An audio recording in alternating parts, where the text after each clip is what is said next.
SNS로 어머 댕댕이들 미모가 여신이에요. 이런 메시지 받는 게 일상이었어요. 그럼 고맙다고 이제 댓글도 달고 그쪽 SNS에 찾아가서 또 글도 남기고 그러다 친해진 어떤 언니가 있었대요. 이거 뭐야. 그렇게 강아지 시작돼. 키우는 사람들끼리 서로 님네 강지가 더 귀엽네, 내 강지가 더 귀엽네 뭐 이러면서 칭찬해주고 애들 사료는 뭐 어떤 거 먹여요? 병원은 어디가 좋아요? 정보도 나누다 보니 강아지들 데리고 같이 산책도 다니고 나중에는 이 소영 씨 남친이랑 그 언니 남편까지 껴서 동방 커플 여행도 다니는 그런 사이가 됐다고 합니다. 엄청 친해졌네요. 네. 절친이 됐네. 근데 그런 두 커플에게 어느 날 굉장히 솔깃한 제안이 들어옵니다. 소영 씨네 강아지 4마리랑 그 언니네 강아지 3마리 해서 같이 칠둥이 컨셉으로 예능 프로그램을 촬영하자는 제안을 받게 된 거죠. 근데 연예인이 우리가 아는 사람들이야. 누구 나왔어요? 강호동 오빠랑 야, 최고다. 슈즈 희철이가 희철이가 진행하는 프로그램인데 이제 어차피 뭐 프로그램 컨셉이 연예인들이 강아지 데리고 여행하고 뭐 먹방하는 거라 강아지들만 출연을 하면 된대요. 소영 씨나 그 언니 얼굴 안 나와도 되고 강아지들만 출연하는 거야. 너무 편하다. 그러니까 크게 부담되지도 않고 예. 또 댕댕이들 뭐 예쁜 모습 남겨두는 것도 좋을 것 같고 그래서 소영 씨랑 남자친구랑 그 언니 커플까지 넷이서 강아지 7마리를 데리고 내려갔어요. 촬영 장소인 거제도까지. 네. 도착을 해서 얼마 안 됐는데 제작진한테 연락이 와요. 아 너무 죄송한데요. 지금 희철 씨 스케줄이 꼬여서 조율 중인데 죄송하지만 며칠만 좀 기다려 주실 수 있으실까요? 금방 내려갈게요. 그러니까 좀 곤란하긴 했지만 어쩌겠어요. 금방 온다는데. 그렇지, 그럴 수 있지. 근데 또 같이 온 그 언니는 좀 그렇지가 않았나 봐요. 전화로 제작진한테 막 퍼붓는 거예요. 아 지금 이게 무슨 경우예요? 아 일 이렇게 할 거냐고. 우리도 다 스케줄 있는 사람들인데. 고래고래 언성을 높이는데 중간에서 소영 씨 얼굴이 막 화끈거릴 정도였대요. 그리고 나서 다시 방송국에서 연락이 왔는데 이번엔 그냥 제작진이 아니라 아주 높은 사람이 소영 씨한테 연락을 한 거예요. 아마 본부장, 총괄 뭐 이런 거. 본부장님이. 아니 그 정도가 아니라 사장? 방송국 사장님이. 진짜로?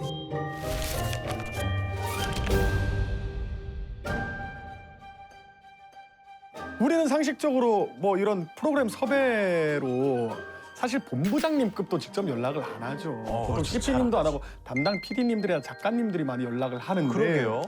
이상하죠? 근데 그만큼 중요한 일이 걸려 있었대요. 아, 실은 그 같이 계신 분들이랑 저희 방송국에서 계약 얘기를 하던 중인데 하필 이럴 때 또 이런 일이 생겨가지고 염치 없지만 며칠만 좀 시간을 좀 벌어주세요. 그냥 이쁜이 멍뭉이들 견주인 줄 알았던 언니가 알고 보니 소설을 쓰는데 얼마 전에 그 소설을 원작으로 한 드라마가 대박이 났던 거예요. 그러니까 이 같이 간 언니가 대박난 드라마의 원작자였던 거야. 아, 작가님이셨구나. 어.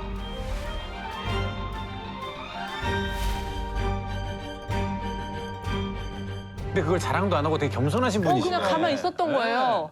근데 사장님이 직접 나서서 이 방송국에서 그 드라마 계약을 추진하고 있던 차에 뭔가 좀 일이 벌어졌다. 약간 이런 내용이었던 것 같아요. 그랬구나. 네. 작가님이 어디 알려지는 걸 너무 싫어해서 컨택이 굉장히 어렵습니다. 이번 건이 무산되면 진짜 다시는 못 볼 것 같아서 사흘 뒤면 우리 제작진들이 내려갈 건데 그때까지만 꼭 좀 부탁하겠습니다. 그래서 소영 씨가 물었대요. 아, 그럼 제가 뭘 도와드리면 될까요? 그냥 두 분 묵을 숙소나 좀 먼저 좀 구해주셔라. 뭐 그렇게 얘기를 했대요. 그리고 시간 나는 대로 좀 칠둥이들 이렇게 산책시키면서 동영상도 좀 찍고 식사도 좀 하시면서 괜찮은 맛집 있으면 좀 찾아놔 주시고 사진도 좀 찍어 주시면 나중에 저희가 자료 조사비도 별도로 책정해 드리겠다. 그래서 소영 씨는 이 방송국과의 약속을 착실하게 지켰어요. 보시죠. 아유 귀여워. 저걸 다 찍어놨구나. 이뻐라. 미나 미나 미나 미나. 보통 저렇게 해서 많이 여행을 가죠. 반려견들 같이 해서 요즘에는 저런 숙소 같은 데도 굉장히 잘 돼 있어서 많이들 가요. 그렇군요. 너무 귀여워. 애들 모래 엄청 좋아하거든. 네. 아이고. 오호.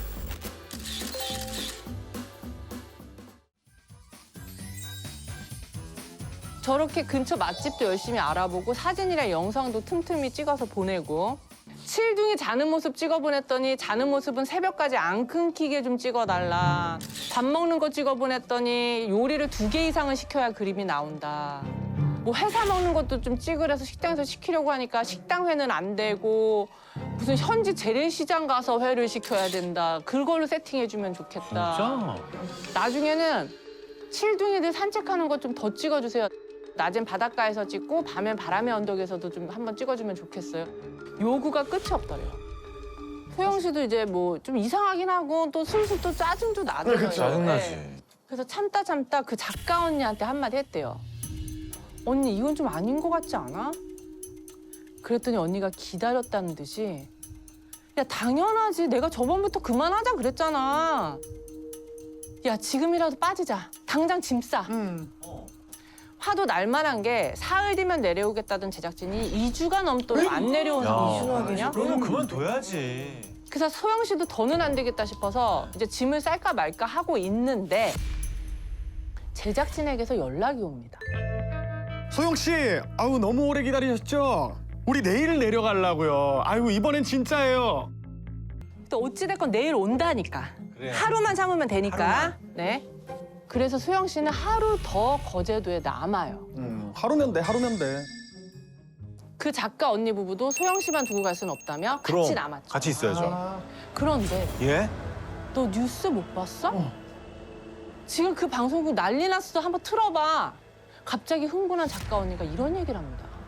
무슨 뉴스였을까요? 검찰이 채널 출범 당시 자본금을 편법으로 충당했다는 의혹을 받아온 법인과 관계자들을 재판에 넘겼습니다.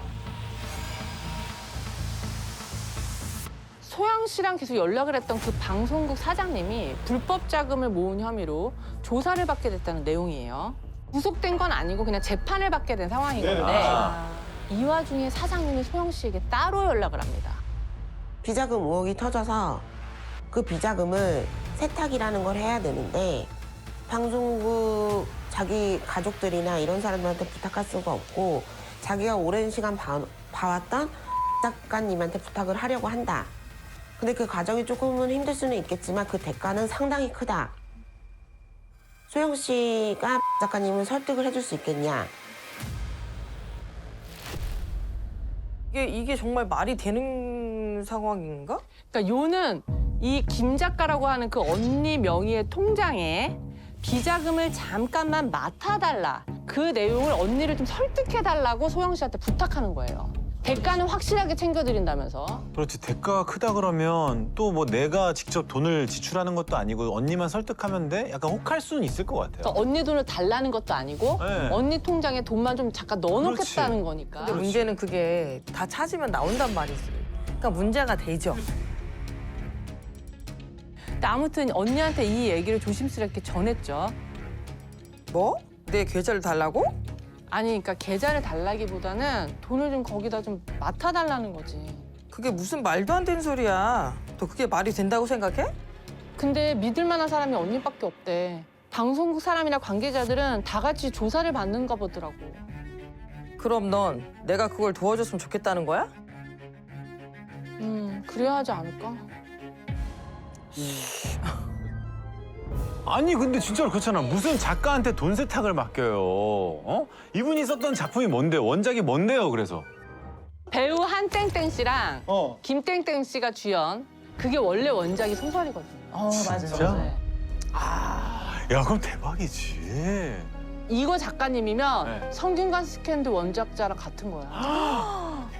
뭔가 납득이 된다, 이제. 제가 이 작가님을 알아요. 어떻게? 개인적으로 내가 아는 사이가 아니라 그러니까 이 작가님에 대한 신분이 세상 밖으로 공개된 게 하나도 없어요. 진짜? 이분이 나이가 몇 살인지 뭐 아니면 남자인지 여자인지 그럼 그분일 수 있네 진짜로.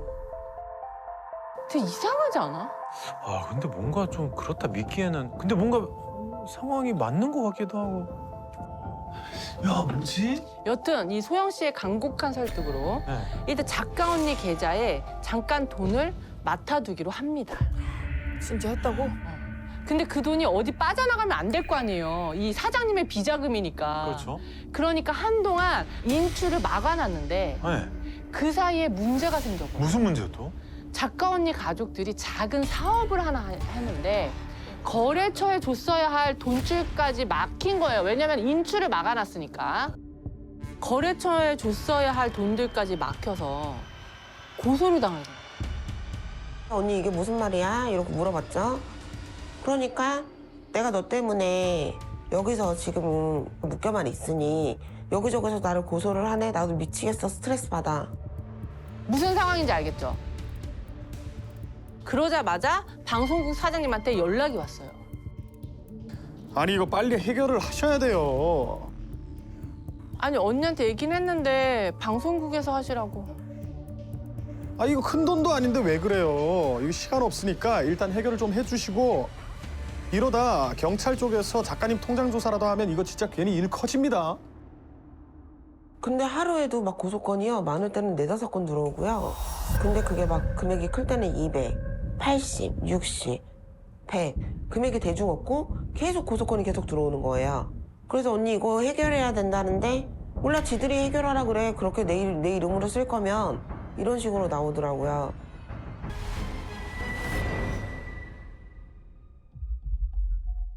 소영 씨 통장은 이미 거기서 먹고 잡고 쓰는데 다 써버려서 아휴. 가족들한테 돈을 빌리고 아이고. 친구들한테 빌려서 소영 씨가 막은 돈이 2천만 원이나 됐대요. 언니는 그냥 이제 올라가자라고 했는데 소영 씨가 설득을 해서 자기가 좀 더 며칠 더 있고 이런. 거제도에 남게 된 거고 또 비자금도 안 맞겠다고 했는데 소영 씨가 또 언니를 설득해서 맞게 된 것처럼 이제 됐으니까 소영 씨가 책임감 같은 걸 이제 느낀 거예요. 이게 수법이 아 진짜. 수법 대단하다 진짜. 아니 그래서 촬영은 했어요, 안 했어요? 그 방송. 했겠어요. 아, 오히려 소영 씨는 그 방송국 사장이라고 한 사람의 지시로 점점 더 말도 안 되는 일들을 하게 됩니다. 방송국 임원들에게 보낼 선물을 마련하고요. 어머. 사장의 일가 친척들에게 보낼 선물도 소영 씨가 장만을 해요. 아 내가 그동안 그 우리 소영 씨 일하는 걸 지켜봤는데 실망스러운 부분 없이 일을 참 잘하더라고요. 그래서 좀 더 큰 일을 맡겨보고 싶은데 그만한 그릇이 되는지 내 확인을 한번 좀 해보고 싶습니다. 우리가 앞에서 맨슨 패밀리 얘기를 했었잖아요. 근데 이 경우에 두드러진 공통점이 지금 하나가 있죠. 바로 장소예요, 장소. 그러니까 맨슨 패밀리도 아까 목장. 그렇죠, 버려진. 그러니까 외딴 장소에서 자기들끼리만 이제 모여 살았잖아요. 그리고 소영 씨도 지금 거제도. 섬이에요 섬. 다 차단돼 있네.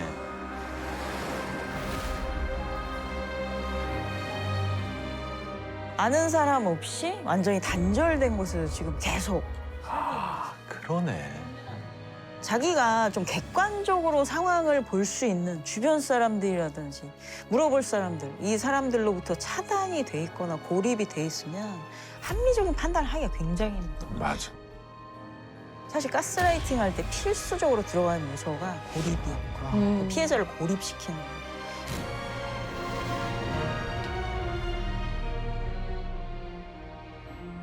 이 방송국 사장이 소영 씨한테 큰 일을 맡길 수 있는지 테스트를 해보겠다고 하면서 본인의 아버지인 회장을 소개하는데요. 이때부터 진짜 황당한 일이 벌어져요. 오늘 점심 회로 하거라. 푸짐한 한상으로 하거라. 회 말고 다른 거로 해주시면 안 될까요? 돈 때문에요. 하기 싫으면 하지 마라. 하기 싫은 게 아니라 힘들게 있다 보니 매일 돈 빌려서 하는 게 스트레스 받아서 그래요. 죄송합니다. 그럼 칼국수와 김밥으로 하거라. 인증샷 상세히 보내주거라. 그리고 뭐 월남쌈을 뭐 해라. 만두를 직접 빚어라. 김밥을 거의 매일 싸라고 했고요. 사진을 일단 보내고 먹으라고 하는 거예요. 근데 이게 어느 정도 수준이냐? 화면 한번 봐주시죠.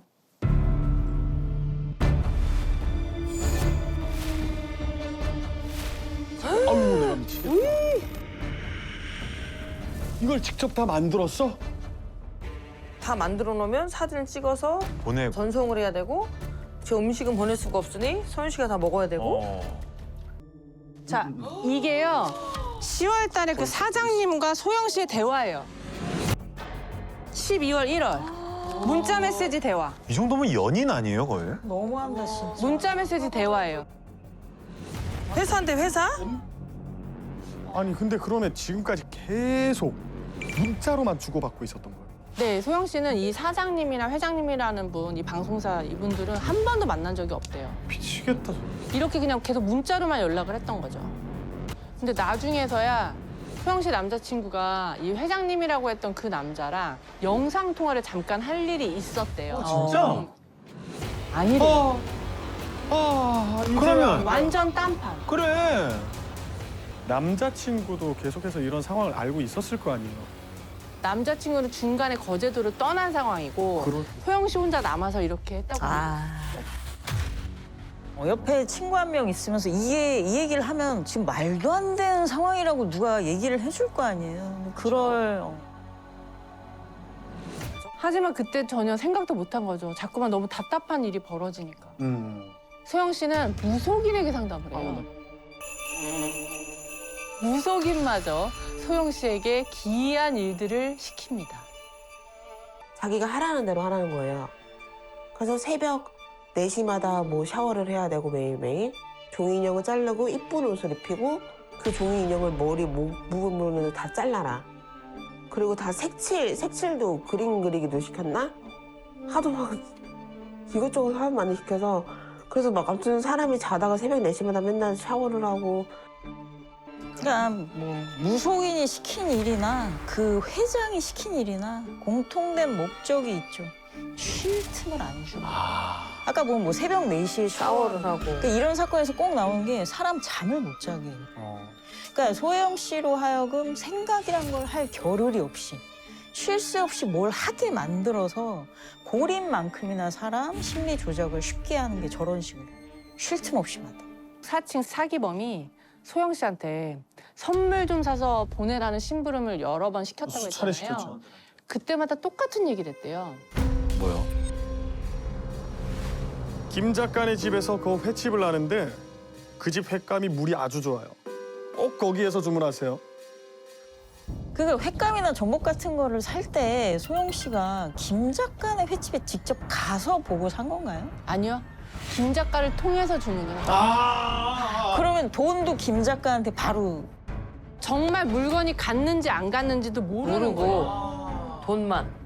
그러면 애초에 김 작가네 집이 운영한다는 횟집 자체가 없을 수도 있는 거죠. 애초에 없겠지. 아이고.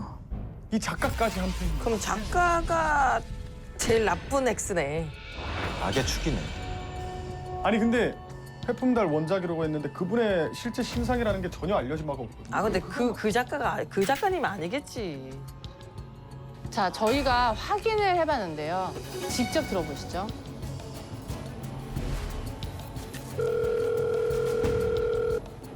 우리 제작진 진짜 연락했네. 네, 안녕하세요. 저희 취재 중에 그 헤르프문달 그 정 작가님이라고 본인을 지칭하시는 분이 있어서 이분의 사진을 가지고 있거든요. 혹시 그 사진을 제가 좀 보내고 맞다 아니다 조금 좀 확인을 해주실 수 있을까 해서요. 잠시만 기다려주시겠습니까?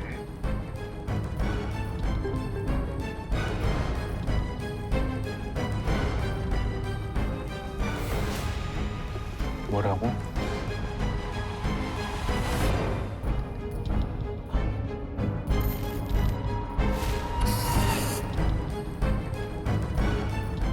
뭐가 아니라니까. 4층이네. 야, 그럼 그 김 작가도 공범인 거네요. 그렇죠. 완전 사기꾼인 거죠. 사실 소영 씨가 방송국 사장이나 회장을 의심하지 못한 것도 사실 김 작가 때문이었거든요. 호영 씨는 회장 의심했죠. 사장 다 의심했어. 근데 이 김 작가라는 사람만은 끝까지 믿고 있었던 거야. 내가 좋아하는 언니니까. 사장 명함 같은 거 없어 언니? 없지 뭐 만나지도 않고 나는 만나지. 아니면 내가 사장한테 명함만 사진 하나 찍어서 보내달면 안 돼? 근데 기분 안 좋아할까봐 뭐 마음대로 하는데 기분 안 좋아할까봐. 그래 내가 사장한테 전화 한번 해볼게. 내가 사장한테 전화했거든. 누가 기분 나빠해? 그거 만나서 명함이야 만나서 전화하는 거지 누가 명함을 막 그렇게 하냐면서 되게 기분 나빠하는데? 그럼 지금 다 입금해 드릴 테니까 여기 처리해 드릴 테니까 그럼 올라오세요 막 이런 게 소리잖아. 근데 김 작가가 단순 공범이 아니라 더 중요한 역할을 했을 것 같아요. 어쩌면 아예 이런 설계를 한 사람이 김 작가일 가능성도 있는 것 같은데. 머리. 총책. 헤드. 정책. 그러니까 이런 유형의 사건에서 가해자가 1인 2역, 1인 3역 이런 식으로 상대의 심리를 조작하는 경우가 많거든요. 그래서 방송국 뭐 사장이니 회장이니 김 작가의 자작극일 가능성을 배제할 수가 없는 거죠. 그러니까 사실은 문자로만 연락을 했다고 했잖아요. 아 전화도 그러니까. 맞아. 문자 사진 보내라 뭐 이랬으니까. 그러니까 계속 문자로만 하다가 마지막에 이제 남자친구랑 영상 통화할 네. 때 그러니까 그때만 뭐 다른 누굴 내세울 수가 있는 거고. 그럼 그 무속인은 어떻게 되는 거야? 그 무속인을 소영 씨한테 소개해 준 것도 바로 김 작가였어요. 그지. 아이고. 무속인한테 연락이 왔는데 소영 씨가 이제 전화로 하자니까 어제 기도를 너무 세게 해서 목이 쉬었다고 문자로 하자고. 아 무속인도 직접 만난 게 아니야? 자금 세탁이니 뭐니 통장 빌려주고 한 거 뭐 그런 거 다 뻥이에요. 통장에 이제 37억이 들어온 거를 김 작가가 보여주긴 했거든요. 37억?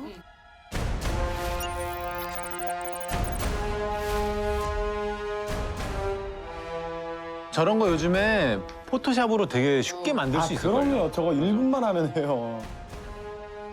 소영 씨가 2019년 10월에 칠둥이 촬영을 하러 거제도에 내려갔다가 다음해 4월이 돼서야 집으로 돌아올 수 있었거든요. 아이고야. 그 사이에 이래저래 쓴 돈을 다 합치니까 약 1억 5천만 원 정도 되더래요. 7개월 동안. 근데 소영 씨는 집에 돌아와서도 김 씨한테 속았다고 생각을 못 했대요. 그냥 김 씨에게 오히려 미안한 마음이 컸다는 거예요.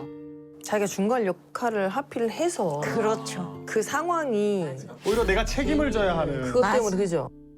사실 아까 그 작가님이 맞는지 아닌지도 여기 제작진이 하신 거잖아요. 소영 씨가 한 게 아니고. 그러니까 정말 마지막까지 소영 씨는 김 작가만은 의심을 못 한 것 같아. 그러니까 오히려 김 작가만이 내 옆에서 이 상황을 같이 견뎌주는 유일한 내 편이라고. 그리고 나 때문에 이 고생을 이 김 작가 언니가 같이 하게 됐다. 오히려 이렇게 생각하는 것 같아.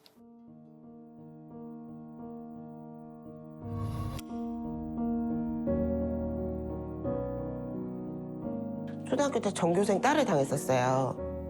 근데 저희 아빠가 강아지 한 마리 푸드를 데려다 줬었는데 그래서 우울증이 오고 전교생 딸을 당하다가 그 강아지 때문에 성격이 다시 이제 중학교 때부터 활발해지고 그래서 저한테는 얘네가 저한테는 되게 커요, 존재가.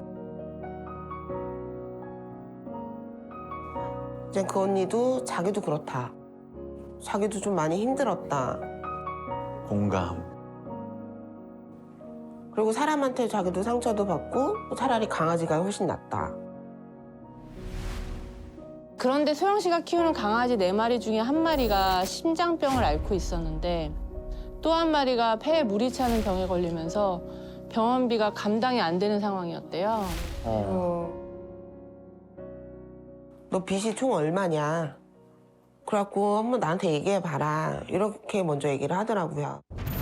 너는 25일날 얼마나 갚아냈냐?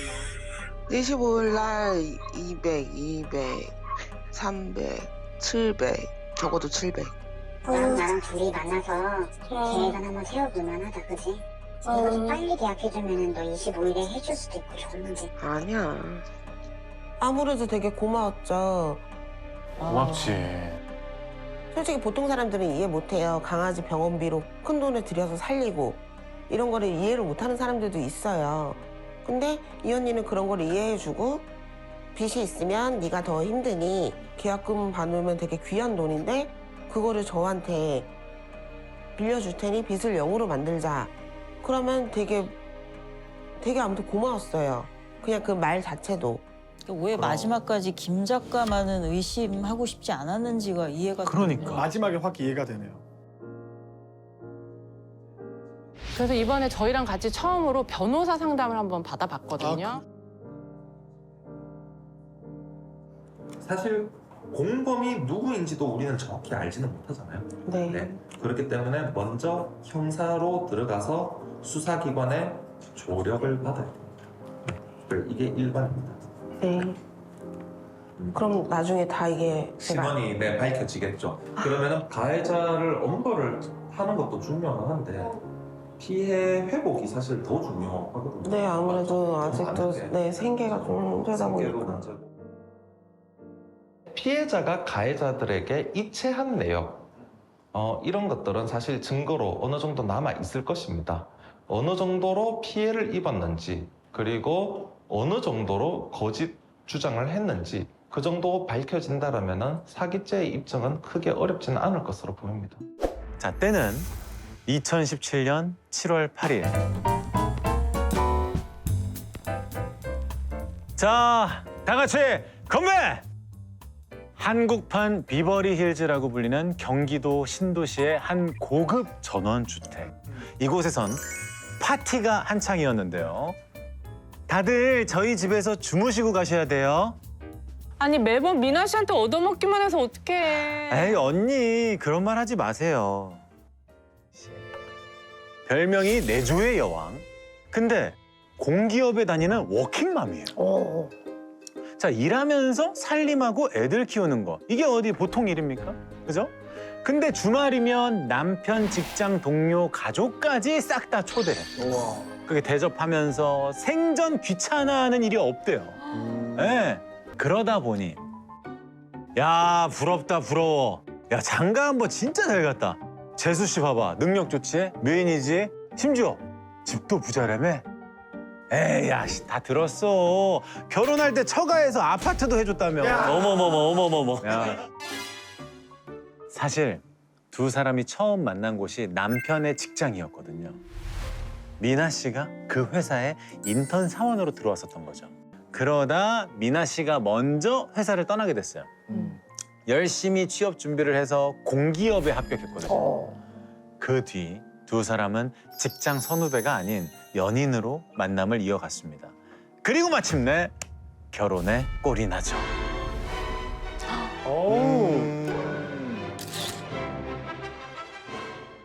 근데 막상 살아보니까 미나 씨는 생각보다 훨씬 더 대단한 사람이었대요.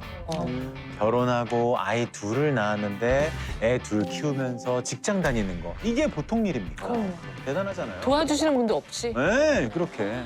근데 일하랴, 애 키우랴, 정신없는 와중에도 아침마다 그걸 빼먹지 않고 챙기더래요.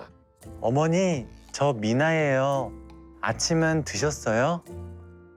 시어머니께 안부 전화. 무난 전화. 그걸 매일? 매일. 심지어 매주 금요일마다 애 둘 데리고 시댁에 내려간대요. 우리 어머니 손주들 보고 싶을 거라고. 한 번은 시어머니가 뇌 수술을 받으셨는데 병원비는 병원비대로 내고 지극정성으로 시어머니를 간병하더란 거죠. 자, 아까 신혼집은 처가에서 장만해 주셨다고 했잖아요. 아내가 공기업에 다녀서 남편보다도 연봉이 높았대요. 근데 이 아내 미나 씨는 자기 자신을 위해서는 생전 돈을 쓸 줄을 몰랐다고요.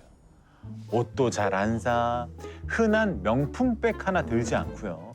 가끔 크게 지를 때가 있어요. 있긴 있는데 그게 뭐냐? 외제차. 자기가 모는 게 아니에요. 그럼. 오빠, 이 차 엄청 타고 싶어 했잖아. 그 구형소 차량을 타고 다녔어요. 근데 결혼하고 나서 바로 BMW X5를 차를 가지고 왔거든요. 장인어른이 차를 좀 좋은 거 타야 된다면서 그 차로 이렇게 선물해 줬다고 하더라고요. 그때 당시에 한 1억 정도 됐었어요. 예. 차가 근데 한 1년, 2년 주기 이렇게 바뀌었어요. 레인으로도 바뀌었다가. 그리고 제일 마지막에 탔던 게 포르쉐였던 것 같아요. 그런 부분들이 이제 우리 부서에서도 이제 퍼지게 됐고 그 후배는 결혼 잘했다. 예, 뭐 소문이 나 있었죠. 사실 판교라는 동네 자체도 좀 약간 이제 부촌이잖아요. 또 고급 주택에 뭐 다들 뭐 부럽다고 그러는 상태였어요. 그렇게 남편의 직장 동료 가족들과 즐거운 파티를 보낸 다음 날 친한 언니 집에 다녀온다던 아내가 그 이후부터 연락이 안 돼요. 에? 급기야. 연결이 되지 않아 삐 소리 이후 음성사서함으로 연결되며 통화료가 부과됩니다. 휴대전화마저 꺼진 상황. 뜬 눈으로 밤을 샌 남편은 결국 날이 밝자마자 실종 신고를 접수했어요. 생전 이런 적이 없는 사람이거든요. 무슨 일이 생긴 게 분명해요. 그런데 당신이야? 네? 뭐라고요? 연락이 끊긴 지 약 48시간 만에 온 전화 내용은 이러했습니다. 형님이 도와주시죠. 와, 저 아내분께서 사망하셨어요. 어떡해. 자, 아내가 발견된 곳은 경기도 안성의 한 펜션이었어요. 똑똑똑. 이제 퇴실 시간입니다. 간밤에 고기 파티를 벌인 남녀 두 쌍이 퇴실 시간이 지나도록 소식이 없자 펜션 사장이 문을 따고 들어가는데 문에 청테이프가 쫙 발려져 있었어요. 그리고 매캐한 냄새가 코를 찔렀는데요. 기묘한 광경이 펼쳐졌습니다. 남녀 네 사람들이 일렬로 쭉 누워 있는데 자세히 보니 서로의 손과 발을 청테이프로 칭칭 감아 넷이 모두 묶여 있는 상태였다고 합니다. 우리가 그 진짜 사실이냐고 몇 번 되묻기도 했었는데 처음에는 믿기지가 않았죠. 이틀 전까지만 해도 저희하고 같이 저녁 먹고 하면서 해외여행 같이 가자.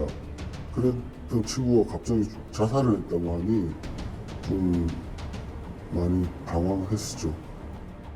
근데 이분은 그냥 놀라기만 한 게 아니었어요.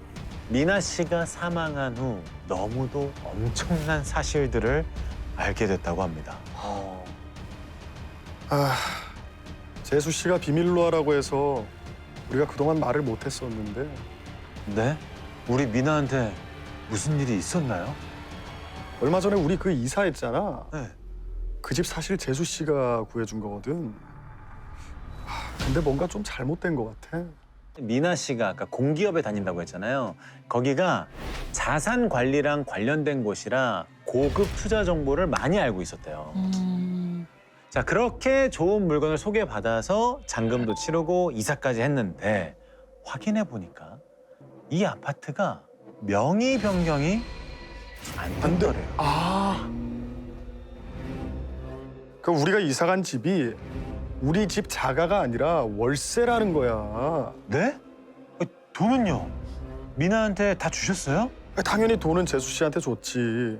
4억 정도 되는데 재수 씨가 이거 소문나면 안 된다고 해서 우리가 그동안 말을 못 하고 있었던 거야.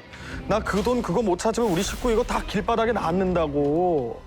이제 자원관리공사를 다니는데 집이 이제 압류가 돼서 이제 경매로 넘어가는 집들을 자기가 먼저 그 정보를 알 수 있고 경매 넘어가기 전에 서류를 등기를 바꾸치게 한다고 들었어요. 그렇게 하게 되면 대신에 그 집주인한테는 얼마 정도 이렇게 비용을 줘서 시세 대비 한 60, 70% 정도 수준으로 아파트를 구매할 수 있다.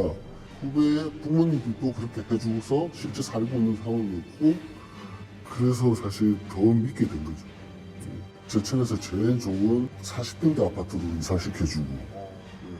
그런데 그 무렵 더 충격적인 소식이 또 하나 전해져요.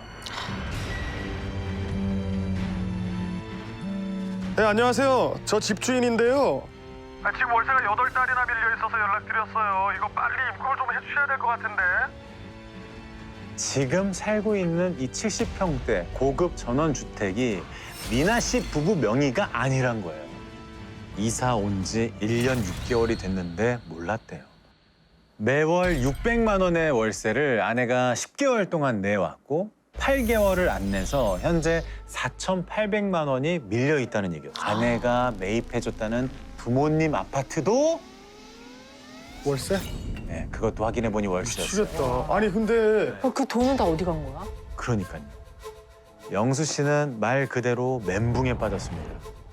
아내는 그 많은 돈을 어디로 빼돌렸을까요? 아내의 통장 내역도 확인해 봤어요. 그랬더니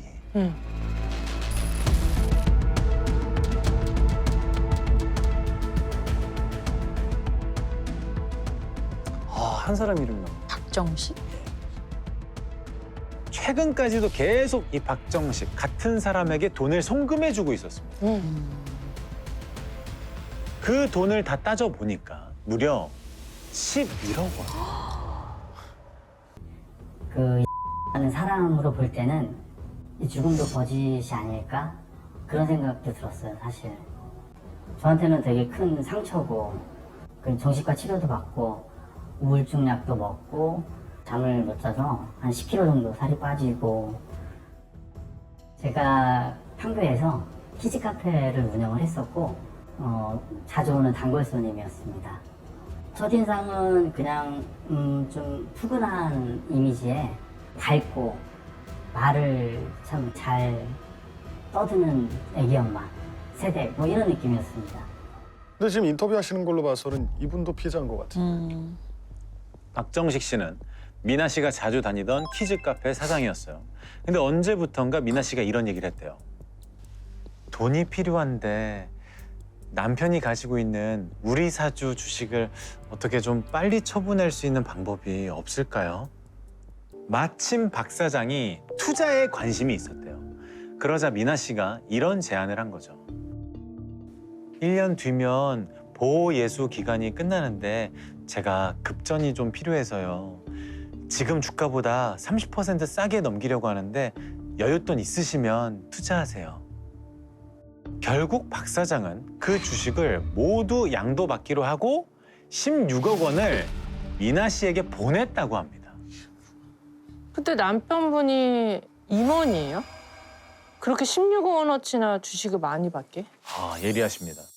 남편이 실제로는 1억 원어치 정도만 있었대요.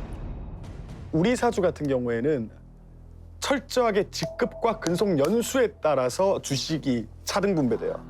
웬만큼 임원이나 정말 어마어마하게 높은 경영진이 아닌 이상은 16억 원어치의 주식을 갖고 있을 수가 없어요. 듣고 보니까 또 이해가 잘 되네요.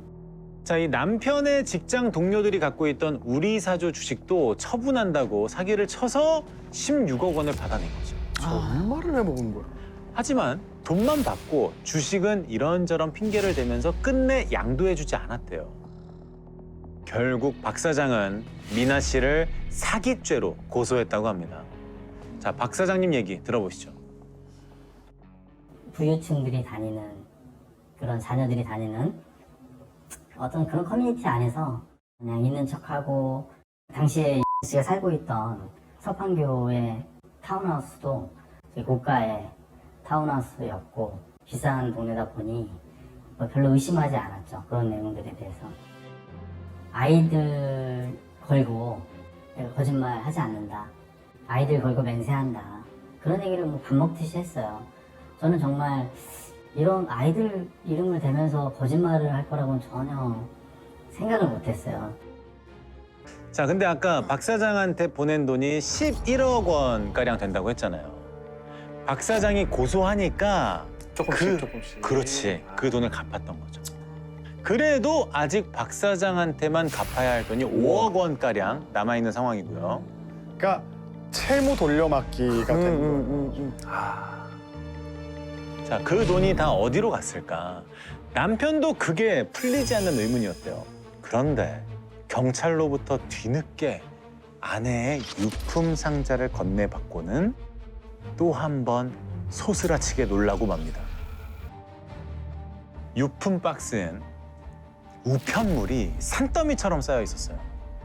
모두 아내의 차 안에서 나온 거라고 했는데 알고 보니 아내는 남편 몰래 다른 집을 구해놓고 그곳으로 각종 연체 고지서 등을 받고 있었던 거예요. 아내가 선물한 차들 있죠? 네네. 그동안 타고 다녔던 BMW에서 아우디, 포르쉐 다 리스. 최근엔 한 달에 나가는 리스비만 무려 850만 원이었다고 합니다. 원래 처가 어른들은 다 미국에 계셨대요. 장인어른이 미국에서 사업을 크게 한다고 하셨거든요. 근데 결혼식 끝나고 미국에 돌아간 직후에 장모님이 쓰러지셔서 병원으로 옮겼는데 식물인간이 되셨대요. 그렇게 얼굴을 보지 못한 게 무려 7년. 남편은 죽은 아내의 휴대전화에서 이런 걸 발견합니다.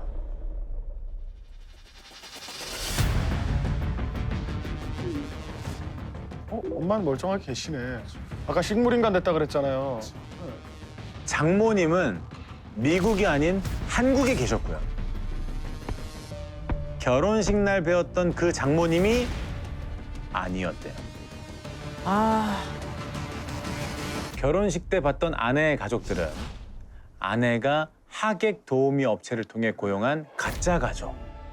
위원님의 말씀이 맞았어요. 다시 말해 가족 대행이었던 겁니다. 진짜 장모님은 자기 딸이 결혼한 사실도 가족관계 증명서를 떼어봤다가 우연히 알게 됐대요.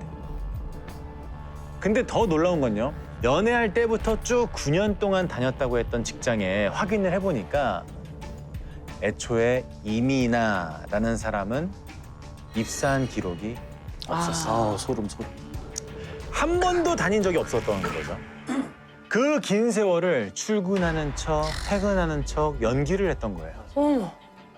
아주 평범한 집안에서 자란 아내는 어린 시절엔 공부도 잘하고 총명했다고 합니다. 유명 여대에 입학할 때까지만 해도 크게 문제가 없었다는데요. 하지만 동창생들 가운데 그녀를 제대로 기억하는 사람은 없었습니다. 그런데 딱 한 번 그녀가 진짜 속마음을 내비친 사람이 있었습니다. 전화 연락을 정말 많이 하셨던 걸로 제가 기억해요. 카카오톡도 그렇고 언제 구속돼서 감옥에 가게 될까 걱정하시고 불안해하셔서 너도 저한테 이런저런 얘기들도 많이 하시고 경찰에 사기죄로 고소를 당했을 당시 그녀의 담당 변호사입니다. 학창시절에 이게 되게 살기 힘들었는데 일단 겉으로 지장하는 이런 것들로 자신감을 가지기 시작하면서 나도 저렇게 잘 사는 아이들처럼 그렇게 살고 싶다. 대학에 들어가서는 보이는 거에만 집중하고 그게 진짜 자기 모습인 걸로 착각했던 거 맞다라고. 그 착각이 지금까지 상황을 만들어왔고 언제부터인가 그게 착각인지 현실인지 모르고 계속 살아왔었다. 이거는 진짜 실제 본인의 상황을 파악하고 있는 것 같아요. 알고 있죠. 네. 근데 남편 만나서 이제 결혼까지 했는데 그렇게 거짓으로 살 필요도 없는 거잖아. 그러니까 그런 거 강요하지도 않고 뭐 외제차 사달라고 하지도 않았는데. 사실 이런 사람들은 누가 얘기 안 해도 자기는 항상 부족하다고 생각해요. 그래서 항상 거짓말을 해서 내가 더 나은 사람인 것처럼 포장해야 할 필요를 자기가 느끼는 거거든요. 그래서 자기가 만들어 놓은 완벽한 세상이 있는데 구속이 되면 그 세상이 완전히 좀 무너지는 거잖아요. 그렇죠. 약간 사회 문제로 뭐 많이 나오더라고요. 네네. 뭐 평균 올려치기 뭐 해가지고 이제 네. SNS에 워낙 좋은 것들만 많이 올리니까 그렇죠. 이제 그거 보고 항상 비교되고 나는 왜 이렇게 살지 뭐 이런 것들도 있고. 예. 하지만 그녀는 자신이 수습할 수 없을 정도로 일이 커지자 인터넷에서 만난 사람들과 함께 목숨을 끊은 건데요. 당시 현장엔 아내의 이런 유서가 남겨져 있었다고 합니다. 오빠야, 깜짝 놀랐니? 그랬을 거야. 뭐 오빠는 아무것도 몰랐으니 아무 일 없을 거야. 아무 일 없진 않겠다. 너 혼자 힘들 거 생각하니 미안해. 그래도 내가 만약 영혼이라도 있다면 꼭 지켜줄게. 미안해. 항상 늘 사랑해, 내 남편. 자, 그런데 유서가 하나 더 있습니다. 펜션 사장님, 사모님 우선 너무 많이 놀라셨을 텐데 죄송합니다. 부디 안 좋은 기억은 잊으시고 늘 번창하시고 행복하세요. 오이 물김치까지 내어주시며 반가이 맞이해주신 사모님의 인자한 미소 기억하겠습니다. 건강하시고 행복하세요. 웃음. 이걸 보면서 약간 좀 저는 마음이 아픈 게 교수님이 그 얘기를 하죠. 그러니까 내가 생각하는 어떤 이상적인 그 그림들, 모습들 그거를 자살하면서까지도 그냥 그 모습을 가져가고 싶은 거죠. 그냥. 끝까지 네, 좋은 끝까지. 모습으로 기억되고 네, 싶은 네, 거야, 네. 자기는. 네, 그래서 좀 그런 생각이 드는데. 그러니까 이 사람은 자아가 없어. 내가 뭘 생각하고 느끼고 이게 없고 그냥 프레젠테이션, 보이는 것만 중요한 사람이라 펜션 사장들이 나를 욕할 수 있으니까 그러지 말라고 지금 저걸 남긴 거잖아요. 그러니까 마지막까지 좋은 사람, 사랑받고 싶고 또 인정받고 싶은 인정 욕구가 삶을 거의 지배해 왔던 걸로 보여요. 그러니까 제가 생각했을 때는 남아있는 사람들의 그 고통을 만약에 10분 이해했다면 이렇게는 못 써요. 맞아요. 남편에게 쓰고 펜션 사장한테 썼는데 아이들한테 한마디 남기지 않았다? 난 그것도 이해가 안 돼요. 월세였던 70평대 고급 전원주택. 거기로 이사를 가려고 준비 중일 때 아내가 SNS에 올린 글이 있어요.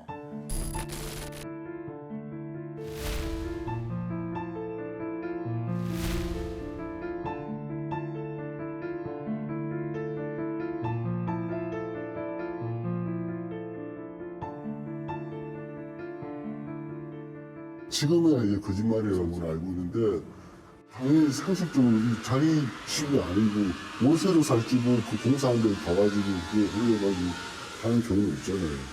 좋은 집 가는구나. 그 친구가 구입한 집이구나. 그렇게 이제 의식을 했고 의식을 못했던 거죠. 아니 누가 강요한 것도 아니고 뭐 바란 것도 아닌데 그냥 혼자 저렇게 계속. 아이고 안타깝네 너무. 저런 게 이제 처음에 이렇게 작게 시작했던 게 맞아요. 점점 커지고 어느 순간 용기 안 생기고 이제 이걸 돌이킬 수 없고 그냥 계속 그렇게 되는 거 같아요. 아까 이제 글을 보면 뭐 어디서 소켓 하나 뭐 욕실 바닥이 뭐 어디 거다 이런 식으로 난 이렇게 센스 있고 꼼꼼하고 아이를 위해서 이런 거 하나까지 신경 쓰는 어떤 좀 좋은 엄마, 완벽한 어떤 내조의 여왕 말 그대로 그런 인정을 받고 싶었던 것 같아요. 가짜 삶을 살았던 내조의 여왕 어떠셨습니까? 저는 그런 얘기를 하고 싶어요.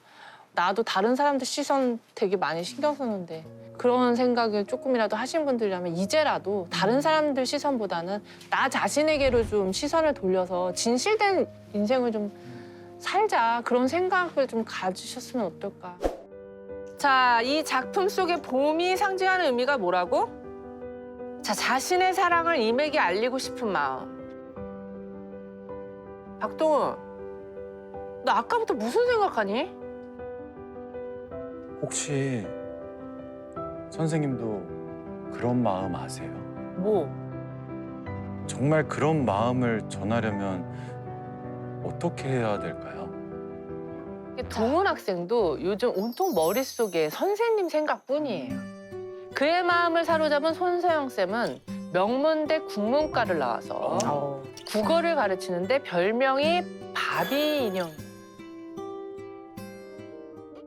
보란 듯이 대학생이 돼서 선생님을 찾아올게요. 우리나라 최고 명문으로 손꼽히는 대학에 합격을 했습니다. 이야, 이거 뭐야? 그리고 아까 그 선생님을 만납니다.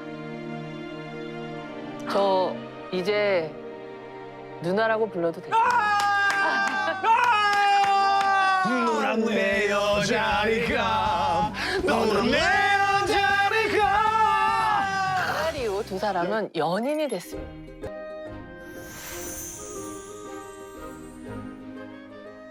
당시 동훈 씨 나이는 20살, 손쌤은 33. 무려 13살 차. 게다가 동훈 씨는 서울에서 대학을 다니고 손쌤은 부산에서 학생들을 가르치고 있었죠. 자, 약간의 장애는 오히려 사랑을 더 불타오르게 한다. 그렇죠. 맞아. 서울과 부산을 오가는 뜨거운 롱디 커플이 된 거죠. 일단은 서영 씨가 금전적으로나 시간적으로 꽤나 여유가 있었어요. 그렇겠네. 네. 사업을 크게 하던 아버지가 돌아가시면서 울산공항 쪽에 20억 상당의 땅을 서영 씨에게 물려줬거든요. 동훈 씨가 갖고 싶어하는 거는 뭐든 척척 선물해주고 가끔은 용돈까지 지어주는 애인이었어요. 최고네요. 최고. 자, 그렇게 두 사람은 무려 7년을 만났습니다. 와. 20살이던 동훈 씨는 어느덧 27 대학원생이 되었죠.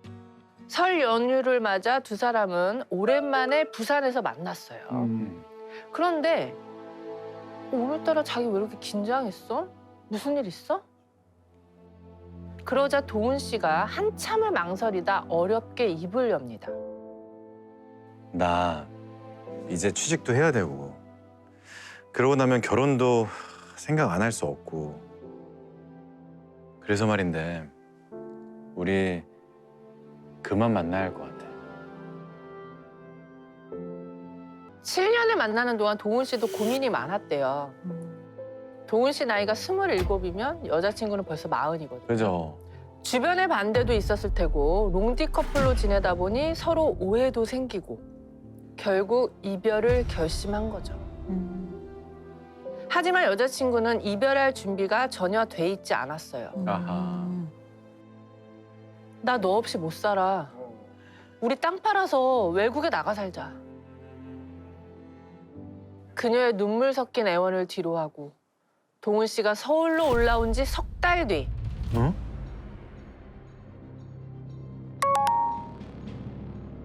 문자 메시지를 확인한 동훈 씨는 그 자리에서 얼어붙고 말았습니다. 왜? 나 임신했어. 자, 머리가 하얘진 동훈 씨는 아무 연락도 못했대요. 그 무렵 같은 학교 여학생과 새로운 연애를 시작했거든요. 그런데 얼마 뒤 이번엔 동훈 씨의 새 여자친구에게 메시지가 왔어요. 전 여친이었던 서영 씨였습니다. 뭘 보냈을까요? 바로 이겁니다. 저 임신 몇 주예요. 우리 아이 태명은 콩알이고요. 결국 동훈 씨는 서영 씨를 만났습니다. 그런데 그 자리에서 눈물로 동훈 씨를 붙잡던 그녀가 갑자기 농약병을 꺼내들더니 넌 우리 아기 원치 않지? 그냥 아기랑 같이 죽을게. 말리지 마! 음독을 시도했다. 동훈 씨가 병을 빼앗아 다행히 불미스러운 일은 벌어지지 않았지만 막아야지. 그 뒤로도 잊을만 하면 다시 연락이 왔대요. 어느 날은 임신 중절 수술을 했으니 신경 꺼라라고 했다가 다시 연락 와서는 수술했다는 건 거짓말이다. 애를 책임져라라고 했다가 어느 순간 연락을 끊고 사라졌다는 거예요. 아니 애를 낳는다는 거야 어쩐다는 거야. 소식이 끊긴 지 한 달이 훌쩍 지난 어느 날이었어요. 웬 남자들이 동훈 씨를 찾아왔어요. 박동훈 씨 계시죠? 경찰입니다. 담당 검사님의 얘기를 직접 들어보시죠. 웬일이야. 웬일이야 진짜. 안 돼, 제발 살아있어라.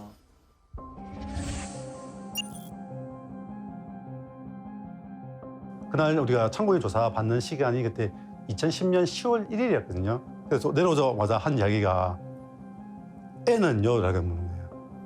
어떻게 되는지는 자기들은 이제 연락이 안 되니까 되게 궁금했는데 이제 혹시 출산을 했냐고 물어봤었고 피해자가 체포된 시간이 9월 달이었습니다. 알고 보니 서영 씨는 스스로 잠적한 게 아니라 경찰에 긴급 체포가 돼서 연락이 끊겼던 거예요. 당시 세간을 발칵 뒤집은 어떤 사건의 유력한 범인으로 지목됐기 때문입니다. 거액의 보험금을 노리고 다른 사람의 시신을 화장해 자신이 사망한 것처럼 꾸민 40대 여성이 경찰에 붙잡혔습니다.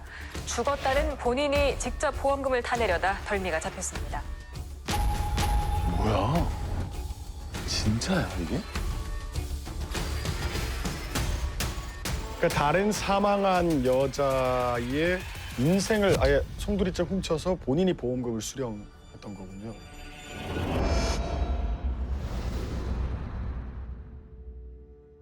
이른바 시신 없는 살인 사건이라 불린 이 사건. 자, 지금부터 어디에서도 나오지 않은 손 씨의 심리를 천천히 들여다보도록 할게요. 알겠습니다. 자, 손 씨가 경찰에 체포된 건 2010년 9월 10일. 부산의 한 보험회사에서였어요. 어머. 저기 하얀색 모자와 검은색 선글라스를 낀 여자가 바로 손서영이에요.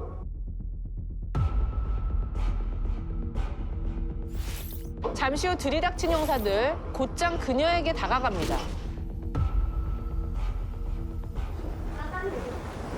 뭐 하는 겁니까 지금?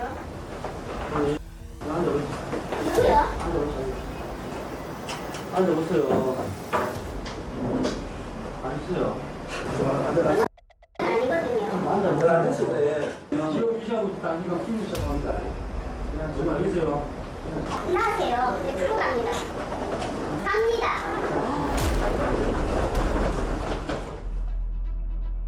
사망보험금 2억 5천만 원을 타러 왔다가 미리 잠복해 있던 경찰에 체포가 된 겁니다. 근데 연행되는 그 순간까지 손 씨가 외친 말은 하나죠. 난 손서영이 아니다. 손서영이 타려던 사망보험금이 바로 손서영의 사망보험이었거든요. 손서영은 죽은 거야 이제.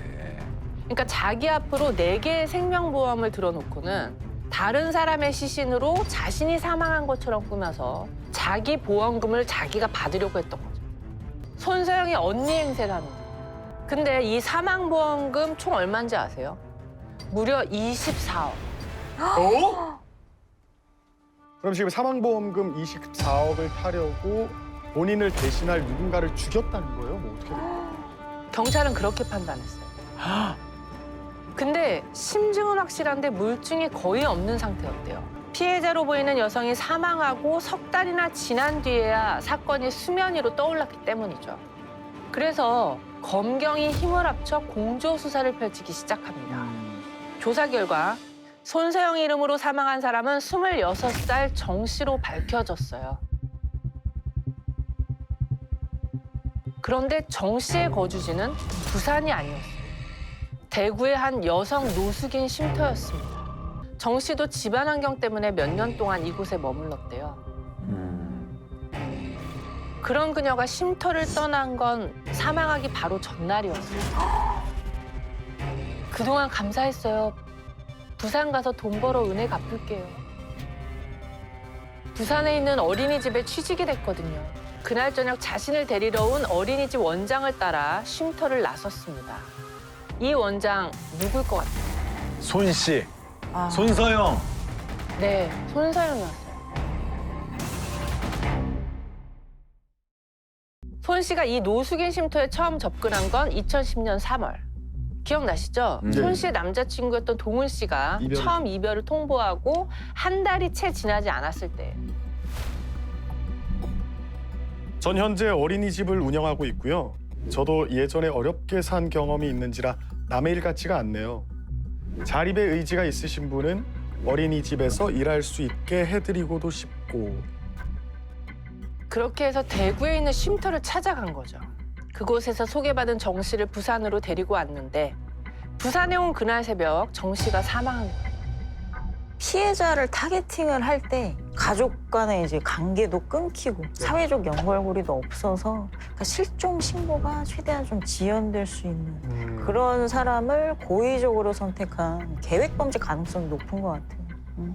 그러니까 그 손 씨 진술을 보면 피해자가 그 자기랑 이제 술을 마시면서 성장 과정, 또 가족에 대한 불만 이런 신세한탄을 이렇게 말을 많이 하고 자꾸 죽고 싶다는 얘기를 네. 했다. 그러니까 이런 식으로 진술 곳곳에 피해자를 좀 자살 쪽으로 연결시키려는 경향성이 좀 드러나요. 그러네. 자, 아까 손 씨가 경찰에 체포된 게 언제라고 했죠?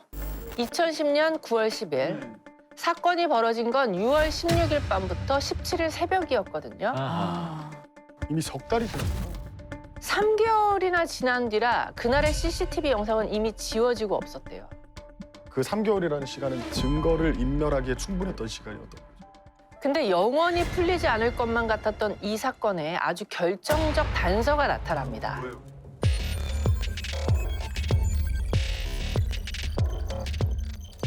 검찰청에서는 디지털 포렌식 센터라는 게 있어가지고 거기다가 이제 컴퓨터를 갖다 압수를 해서 거기다 보냈는데 웹히스토리 검사 결과를 보니까는 이제 그 독극물을 여러 가지 이제 메소밀이라든지 그라목손이라든지 검색을 했던 사실이 드러났었고 피해자 사망 후에 뭐 보험금 청구하는 방법 근데 이런 검색을 했던 것이 무수히 쏟아져 나왔거든요. 그라목손은 제초제로 사용되는 농약이고 메소밀은 살충제로 쓰이는 농약이에요. 그중 메소밀은 무생, 무치, 무미가 특징이거든요. 손세영은 4월부터 이런 독극물을 검색하기 시작했대요. 근데 정 씨가 사망한 6월 17일을 기점으로 그 내용이 묘하게 달라졌다는 거예요. 정 씨가 사망하기 전엔 독극물, 음독 등 범행 방법에 대한 내용이었고요. 사망 이후엔 사망보험금, 사망신고 절차 등 범행 후 뒤처리와 관련된 내용이었대요. 대박이네.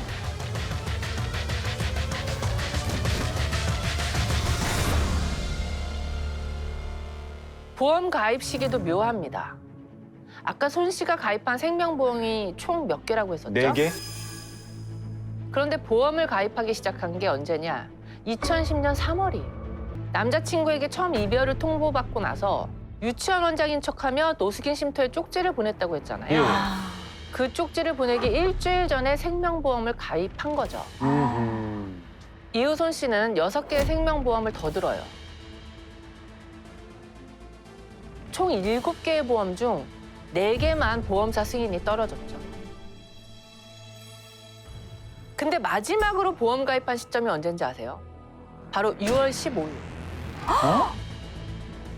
쉼터에 있던 정 씨를 데리러 가기 바로 전날이었어요. 딱 봐도 너무 이상하잖아요. 이상하다. 배 검사님은 이 기록들을 가지고 손 씨를 추궁하기 시작했죠. 손서영 씨, 당신 집에서 압수한 컴퓨터를 분석한 결과 2010년 6월에 메소밀 중독, 메소밀 음독, 메소밀 100ml 음독, 질식사를 검색한 기록이 나왔어요. 제가 3월에 2년 후에 자살해야겠다는 마음을 먹었기 때문에 그 전에 검색을 했던 건데 6월에 이렇게 많이 검색을 해본 줄 진짜 몰랐네요. 그 생명보험 표준 약관에 보면 자살의 경우라도 가입한 지 2년이 지나면 그러면 보험금이 지급 가능하다고 나와 있거든요. 아, 그래요? 근데 사실 진술 조서를 쭉 보면 말이 계속 달라져요. 보험금을 받아야 되니까 그냥 심장 이상이라고만 얘기를 했는데 체포된 이후에는 정 씨와의 관계를 추궁을 당하니까 사살 사이트에서 알게 된 애인데 갑자기 전화가 와가지고 언니 자기가 지금 그 계획했던 걸 실행했다. 자기가 이제 사살을 했으니까는 언니가 좀 와서 자기 좀 사고 처리를 좀 해달라. 이렇게 둘러댔었던 거죠. 손 씨는 끝까지 주장을 굽히지 않았어요. 죽이지는 않았다고. 그냥 정 씨가 사망했다는 사실을 알고 나서 돈 생각이 나서 자신과 신분을 바꿔치기 한 거다라는 얘긴데요. 에이, 절대 아니죠. 당시 손서영의 진술을 분석한 진술 분석가님의 얘기를 들어보시죠. 가는 과정에서는 피해자랑 또 말을 했다라고 하기 때문에 피해자의 상태가 그렇게 위급함을 확인할 수 있는 내용은 없는데 이상한 점은 도착한 이후부터는 굉장히 위급하고 다급한 것처럼 행동을 합니다. 병원에 도착하자마자 시동도 끄지 않고 지갑도 챙기지 않은 채 부랴부랴 병원으로 달려온다라는 거죠. 이건 2가지 가능성이 있는데 첫 번째는 다른 사람들로 하여금 내가 되게 당황하고 위급한 상황에서 이런 모습을 보이고 있다는 것을 이제 다른 사람들에게 보여주는 용도였거나 이미 이 사람이 내가 혼자 데리고 가지 못할 정도의 상태라는 것을 이미 알고 있는 상태에서 나타나는 반응을 하는 거죠. 근데 이 사건이 시신 없는 살인 사건이라고 했잖아요. 네. 그러니까 정 씨가 사망을 하자마자 손 씨가 하자마자. 그래서 한줌에 제가 돼서 부산 앞바다에 뿌려지기까지 반나절도 채 걸리지 않았대요. 그러니까 부검만 하면 사실은 확실히 알 수가 있었던 건데 그러지를 못해서 정황 증거들로만 판단을 해야 됐던 상황이죠. 저 손 씨가 파지 줍는 할머니를 어디서 이렇게 데려와서 그 돌아가신 분의 엄마라고 이제 거짓말을 시켜서 그래서 이제 화장하는 게 가능하게끔 그런 짓까지 했다고. 그 파지 줍는 어머님께 이제 맞아요, 페이를 맞아요. 돈을 네. 지불하고 그렇게 해달라고. 고용을 하는 느낌으로.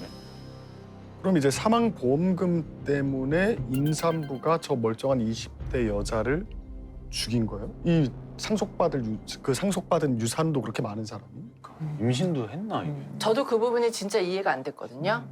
근데 손 씨의 진술에 아주 묘한 단서가 숨어 있었다고 합니다.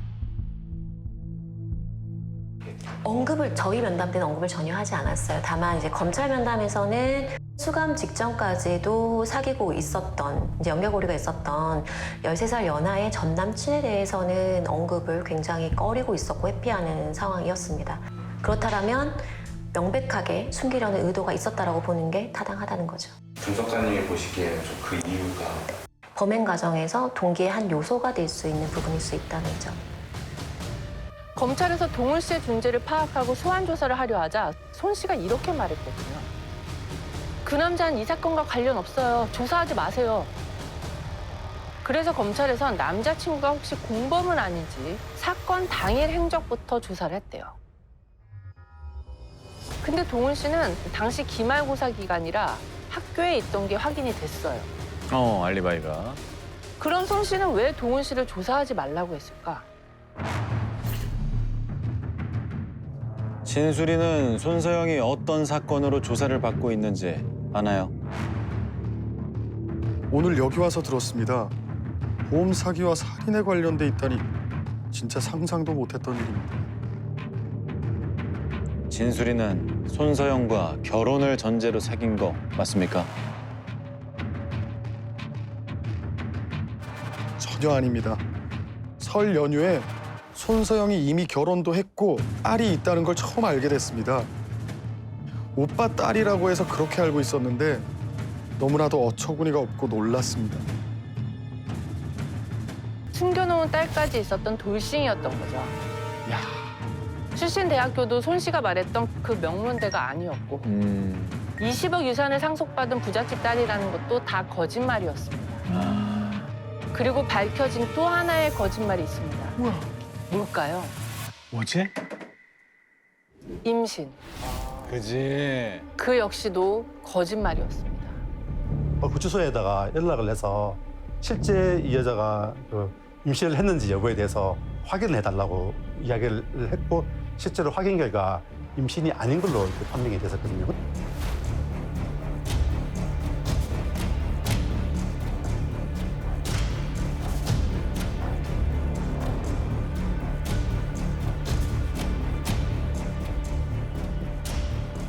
그러니까 남자친구 앞에 보였던 자기 자신은 사실 다 거짓 포장이고 임신도 남자친구를 잡아두려는 초강수였을 가능성이 비뚤어진 사랑이네.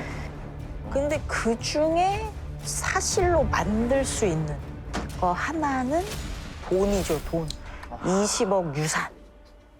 제가 그래서 이 사건의 타임라인을 정리해봤거든요.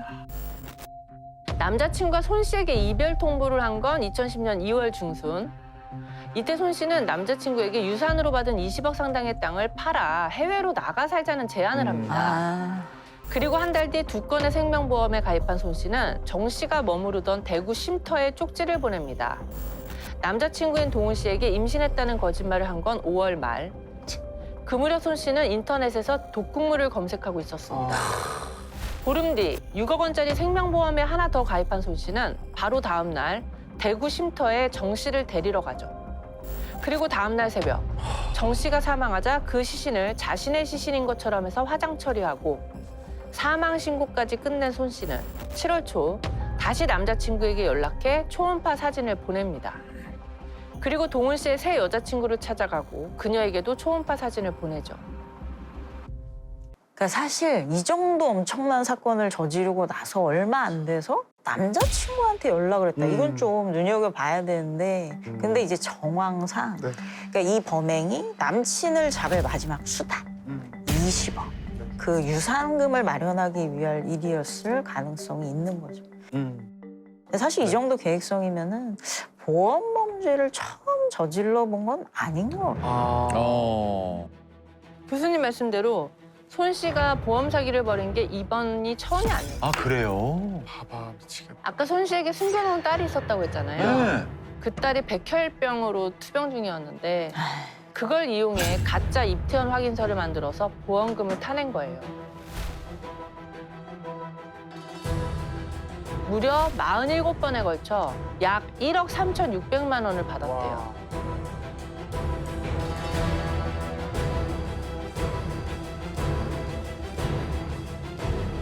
재판에서도 손 씨는 끝까지 살인을 인정하지 않았지만 1심에서 살인죄가 인정돼 무기징역이 선고됩니다. 그래야지.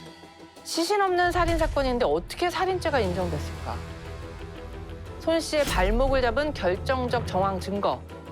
바로 그녀가 그토록 잡고 싶어 했던 남자친구 때문에 드러납니다. 보시죠. 왜? 시신이 없는데. 이게 진술에 의하면은 2010년 7월 3일부터 8일경 사이에 헤어져라 라고 얘기하고 헤어지지 않으면은 자기가 죽겠다라고 얘기하면서 서랍에서 뭘 꺼내가지고 그걸 따서 이게 먹으려고 하는 그 신용을 냈었고 이거 마시면은 금방 쉽게 편하게 죽는다라고 이야기를 해서 깜짝 놀라서 그걸 갖다가 그 가해자로부터 그걸 뺏어서 그 언덕으로 던졌다. 그 병을 보여주니까 자기가 깜짝 놀라면서 그때 그 봤던 병이랑 똑같은 거다. 그렇게 이야기를 갖다가 했었죠. 이제 메소밀에 대해 검색만 한 게 아니라 그녀가 직접 구입했다는 게 드러난 거죠. 야 이게 아이러니네요. 남자친구를 붙잡으려고 범행을 저질렀는데 남자친구 때문에 붙잡히게 된 거잖아요. 그렇죠. 그런데 이어진 2심 재판에서 무죄가 선고됩니다. 야 살인 혐의가 시신이 없다는 이유로? 사체 유기만 인정해 징역 5년이 선고된 상황. 마지막 대법원 판단만을 남겨두고 배 검사님은 간절한 마음을 담아 상고 이유서를 썼대요. 알 수 없다는 그 이유만으로 무죄를 쓰면은 진짜 피해자가 억울하지 않겠느냐. 이 사건의 경우에 살인 혐의 가능성이 높아 보이니까 한 번 더 잘 따져보고 판단을 해라. 이렇게 사건을 고등법원으로 돌려보낸 거예요. 이후 이어진 재판에선 손 씨에게 살인죄가 인정됐고요. 현재 그녀는 무기수로 복역 중입니다.